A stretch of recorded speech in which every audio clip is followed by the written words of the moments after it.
We knew and we said it was going to take a while to learn the full scope of the corruption and attempted coercion and possible criminality of the last administration. We knew we certainly didn't know everything on January 20th when Donald Trump left office.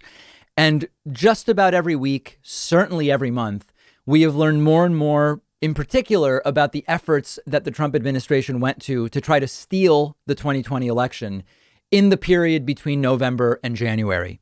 There is a stunning new report from the New York Times where it is now known that Donald Trump went to the Justice Department and pressed them to declare the election results corrupt.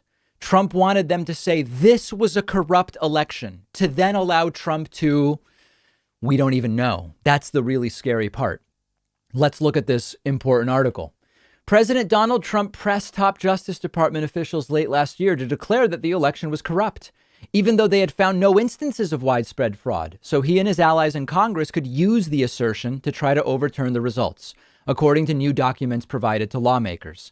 The demands were an extraordinary instance of a president interfering with an agency that is typically more independent from the White House to advance his personal agenda.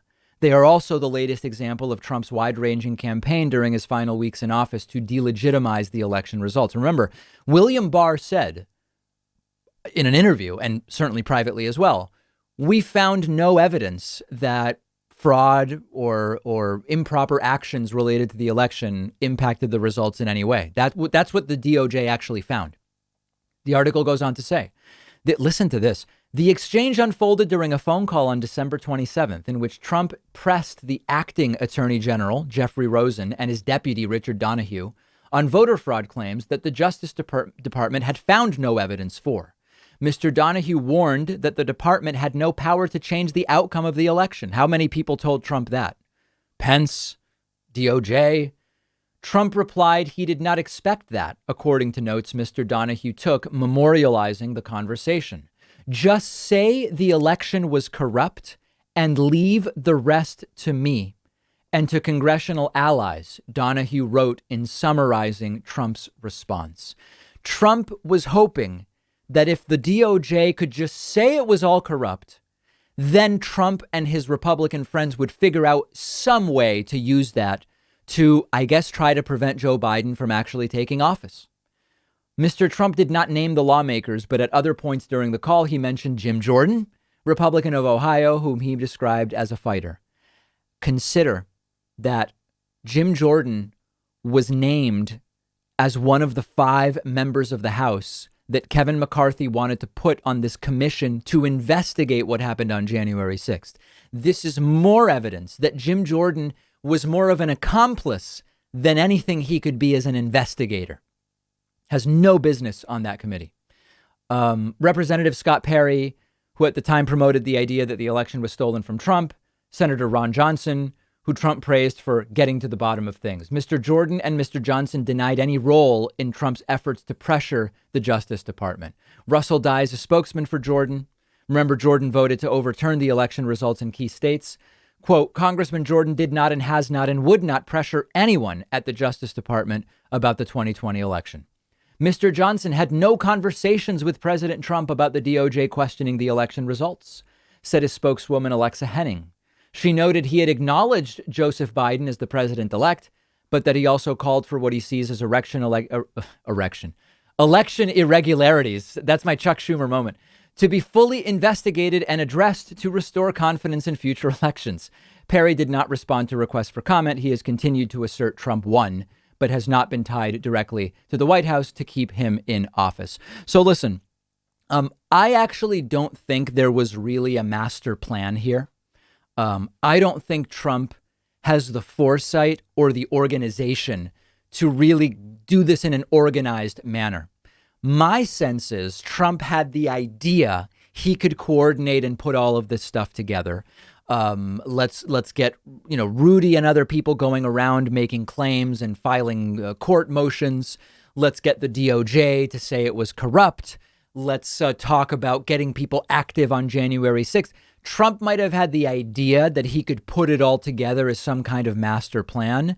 I don't believe Trump is actually capable of that.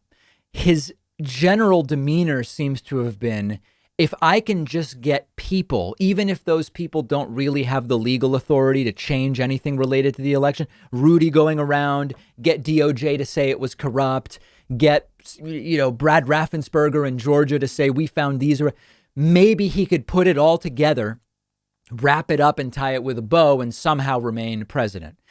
Now, he was probably closer to pulling it off than we would like to admit. And what I mean by that is, imagine if the rioters, the terrorists, the insurrectionists on January 6th had actually gotten to a Democratic Congress member and held them hostage, or gotten to Mike Pence.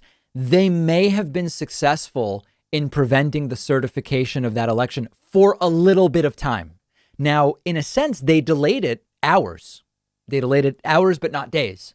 Had they actually taken a hostage, which we believe many of them wanted to do, they might have actually been able to delay it further. And consider how many times Trump was told by different officials, you're being told false information. None of the things you're saying are true. And Trump still would respond effectively with, I don't care. I don't care. Just say it's stolen and I'll figure out a way to use it to try to keep the grift going.